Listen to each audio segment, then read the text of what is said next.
नमस्कार दोस्तों एक और नए वीडियो में आप सभी का बहुत बहुत स्वागत है। दोस्तों ईपीएस 95 और हायर पेंशन को लेकर के ईपीएफओ हेड ऑफिस से क्या कुछ खबर आई है, आइए आपको दिखाते हैं।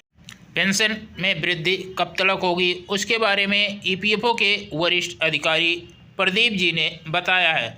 जैसा कि आप सभी को पता है कि पेंशन वृद्धि का कार्य ज़ोरों शोरों पर चल रहा है, उसको लेकर के जल्द ही अपडेट आने वाला है। जल्द ही ईपीएस 95 पेंशन धारकों की पेंशन में वृद्धि होने वाली है। जैसे ही अपडेट आ जाएगा कि पूरी जानकारी आपको दे दी जाएगी। दोस्तों आइए आपको सुनाते हैं क्या कुछ कहा ईपीएफओ के वरिष्ठ अधिकारी ने अपने सिस्टम में। इससे क्या क्या लाभ होंगे और इसका लाभ लेने के लिए हमारे पेंशनर्स को, हमारे मेंबर्स को क्या करना पड़ेगा, इस पर बात करने के लिए और आपके सवालों का जवाब देने के लिए हमारे साथ हैं पेंशन डिवीजन हेडक्वार्टर से, ईपीएफओ हेडक्वार्टर पेंशन डिवीजन से श्री प्रदीप सिंह, आरपीएफसी 2। चलिए स्वागत करते हैं प्रदीप जी का। प्रदीप जी आपका बहुत बहुत स्वागत है ईपीएफओ लाइव में। देखिए हमारे साथ बहुत सारे लोग जुड़े हुए हैं, ये संख्या बढ़ती ही जा रही है और हमारे साथ जुड़े जो लोग हैं वो यूट्यूब पे तो जुड़े ही हैं, साथ ही फेसबुक और इंस्टा पर भी जुड़े हैं। मैं अपने दर्शकों को पहले ये बता दूं कि जब भी हम किसी विषय को लेते हैं तो जब भी हम सवाल आपके चुनेंगे अपने एक्सपर्ट से जवाब के लिए, तो वो सवाल उस विषय पर ही होंगे, यानी उस विषय से इतर सवालों का जवाब हम आपको अभी नहीं दे पाएंगे, इस कार्यक्रम में नहीं दे पाएंगे। किंतु इसका ये मतलब नहीं कि आपके सवाल जो होंगे उनको हम इग्नोर कर देंगे। हम आपके सवालों के जवाब इस कार्यक्रम के बाद भी देते रहेंगे। जी धन्यवाद सर। जी यह प्रोग्राम देख रहे सभी दर्शकों को मेरा नमस्कार। मैं Pradeep Singh, regional PF commissioner, EPFO head office pension division से हूं।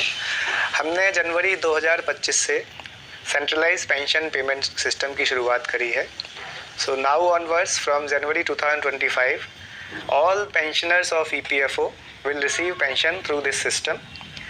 Earlier there was a limitation that pensioners used to get only selected choices of banks.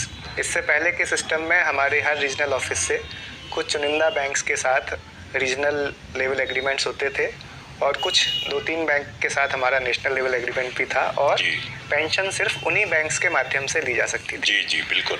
अब सेंट्रलाइज पेमेंट सिस्टम में any bank anywhere in India is available to all pensioners. अब कोई भी pensioner किसी भी bank की किसी भी ब्रांच से पेंशन प्राप्त कर सकते हैं। बहुत बढ़िया। और जो एक असुविधा होती थी हमारे पेंशनर को कि जैसे कोई मुंबई में या गुजरात में कोई काम कर रहे हैं और वो रिटायरमेंट के बाद किसी और स्टेट में जैसे यूपी या बिहार या पंजाब में कहीं से वापस आते हैं अपने घर, तो उनका पीपीओ पहले ट्रांसफ़र होता था जिसमें काफ़ी समय लगता था क्योंकि वो एक मैनुअल प्रोसेस था। इस नए सिस्टम में अब कोई भी ऑफिस किसी भी बैंक के द्वारा, चाहे वो दूसरे स्टेट में ही क्यों ना हो और उस बैंक से उनका एग्रीमेंट ना भी हो, तो अभी पेंशन दे पाएगा। तो इससे ट्रांसफ़र की समस्या ख़त्म हो जाएगी। हर साल लगभग 1 लाख ऐसे क्लेम होते थे जिनको ट्रांसफ़र करना पड़ता था और जिसमें काफ़ी समय लगता था और हमारे लिए सबसे ज़्यादा चिंता ये होती थी कि उन पेंशनर्स की पेंशन शुरुआत करने में डिले हो जाता था। इस सिस्टम का सबसे अच्छा फ़ायदा ये है कि आप जो भी बैंक अकाउंट देंगे उसमें तुरंत ही पेंशन शुरू हो जाएगी, इसको कहीं ट्रांसफ़र करने की कोई ज़रूरत नहीं पड़ेगी। और इसके अलावा यह भी है कि कई पेंशनर्स को ये दिक्कत होती थी कि उनका जो यूएन केवाईसी में वेरीफाइड अकाउंट होता था उस बैंक के साथ कई बार उस रीजनल ऑफिस का जहां उन्होंने क्लेम जमा किया वहां एग्रीमेंट नहीं होता था। In this system now you can choose that same account also for pension disbursement which you have used for your UN KYC seeding, and if you are going to open a new account you are anyway free to do that. आप किसी भी schedule commercial bank जो India में है उसकी किसी भी branch से पेंशन प्राप्त कर सकते हैं। आपको अपने क्लेम फॉर्म में जो भी आपकी चुनिंदा बैंक या ब्रांच है उसका अकाउंट नंबर और IFSC देना है। अब सारा पेमेंट हम NPCI के माध्यम से सेंट्रलाइज तरीके से करते हैं जो कि एक बैंक अकाउंट और IFSC बेस्ड सिस्टम पेमेंट का है। जैसे कि आप लोग आजकल डिजिटलाइजेशन के ज़माने में ज़्यादातर लोग भीम या और भी जो पेमेंट ऐप हैं वो यूज़ करते हैं। जैसे उनमें आप हिंदुस्तान में किसी को भी अपने मोबाइल से अकाउंट या IFSC के माध्यम से पैसा भेज सकते हैं, उसी तरह अब हम NPCI के माध्यम से किसी भी बैंक में किसी भी ब्रांच में ऑनलाइन पेंशन पेमेंट कर पाएंगे। ये डिफरेंस आते हैं। और अभी रिसेंटली जो standing committee on labour, textile and skill development है, उसने भी अपनी रिपोर्ट में यह रिकमेंडेशन दी है कि पेंशन को बढ़ाया जाए। और जहाँ तक मेरा मानना है, इस पर गंभीरता से विचार हो रहा है, किंतु अभी जो स्कीम जैसी बनी हुई है, हम लोग जो पेंशन देंगे वो उसके हिसाब से जो फार्मूला सेट है उसी से बनती है। ऐसा EPFO का इसमें कोई डिस्क्रिशन नहीं है। जैसा सरकार स्कीम में अगर कोई अमेंडमेंट बढ़ाने के लिए करेगी, जैसा कि 2014 में हुआ था जब मिनिमम पेंशन पहली बार 1000 बनाई गई थी, अब 10 साल हो गए हैं, तो ये समय है कि इसको बढ़ाया जाए।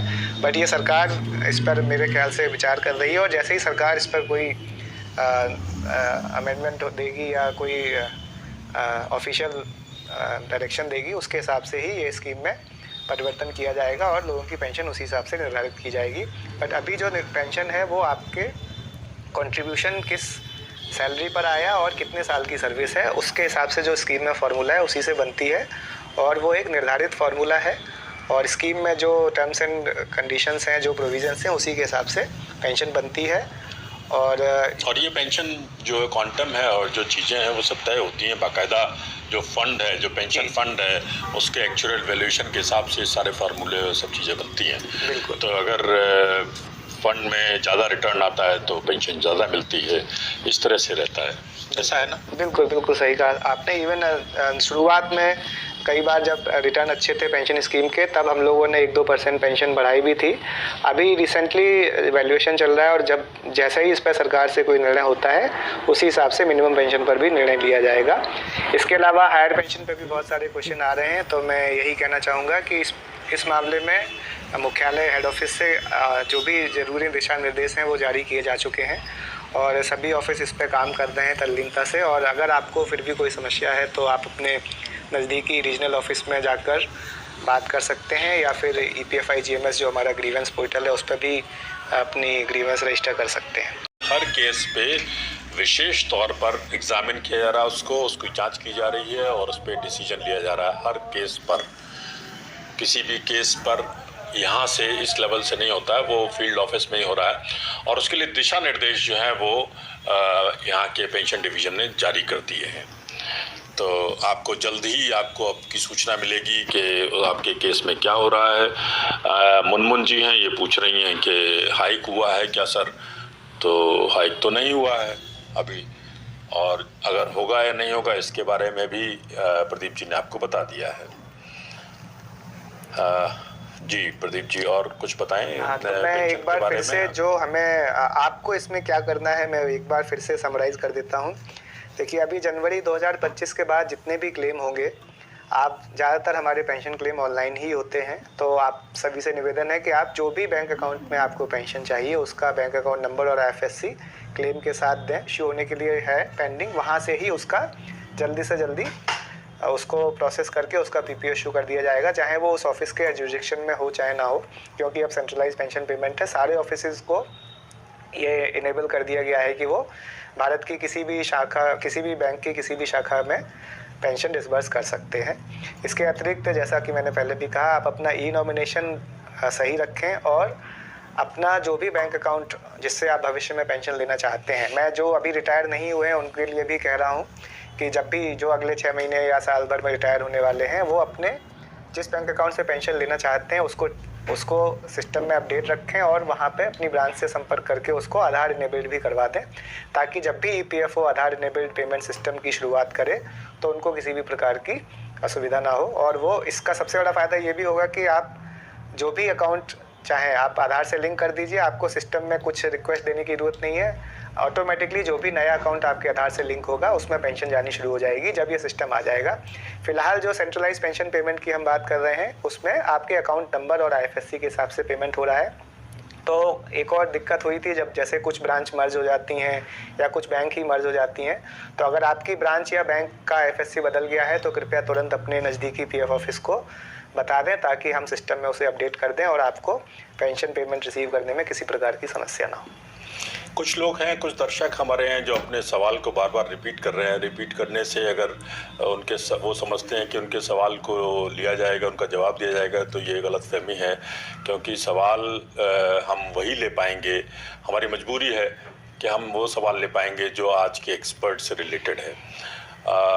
और बाकी सवालों के जवाब हम बाद में कोशिश करेंगे कि उनका जवाब हम आपको ऑनलाइन इसी पोर्टल पे जहां आपने सवाल किया है वहां पे ही जवाब दे पाएँ।